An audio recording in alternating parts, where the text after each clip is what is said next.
So that brings me to the next player, and this was something that happened on Friday night. It Yep. was Xavier Worthy, who was basically taken out by Travis Kelce on accident, but he dislocated his shoulder.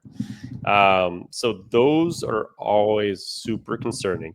They haven't really put a timeline on him, and they also said that he's getting a second opinion. More than likely, he's getting a second opinion on whether or not he needs surgery.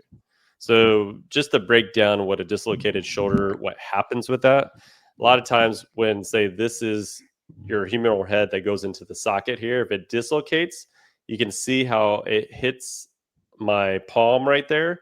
And this would be the head hitting that. And that can cause what we call like basically a hill sac lesion, and also Wow. can tear your labrum in there. And so instantly you have this instability in the shoulder joint, right? So it's like if he were to rush back and come back right away, that thing could dislocate very easily because the Yeah. ligaments have been stretched, the joint capsule has been stretched. So a lot of times the concern is, does he have a torn labrum? Does he have a Hill-Sachs lesion? Or does he have any other fracture in the acetabulum, which is basically right here in the socket, or the humeral head?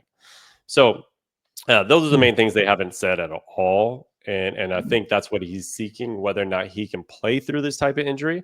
I still think he's going to be out, in my opinion. He's going to be out at least a minimum of 4 weeks, at least a month to allow that joint to heal up. And then he would probably still have to play with like some sort of padding or some sort of brace. But the big problem is just him being able to extend over his head, Right. him landing on his shoulder if he needs to, or him taking a tackle. So those are like concerning things for somebody that has a dislocated shoulder.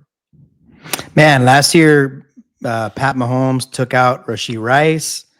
And this time Travis Kelce taking out his teammate as well. So it's just pretty kind of fluky and freak accidents. So that's pretty crazy. And so I assume if there's some kind of, if he needs to go under the knife or some kind of surgical repair, he would probably be out for some time. I would take it. He would be out for the year. Wow.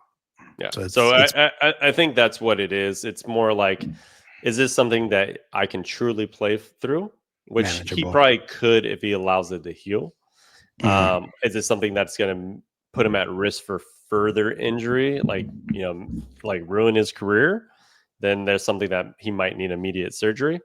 And then just in general, this is something, if he does have a torn labrum, if he does have what we were talking about, he might have to at least have surgery on the off season, which is Right. usually like a 4 to 6 month recovery time period. So that would give him enough time in the off season to do the surgery and come back fully healthy in the next season.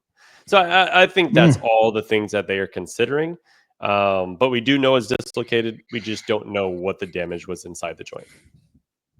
So I'd imagine, yeah, we would anticipate he's going to at least be out the next 4 weeks, and then we'll just see what they decide to, or the route they decide to take with him, um, in terms of this year and going forward.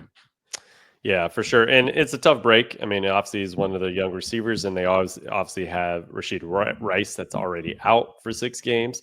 So it's not a good time to have somebody out right now, but that's part of the game right there.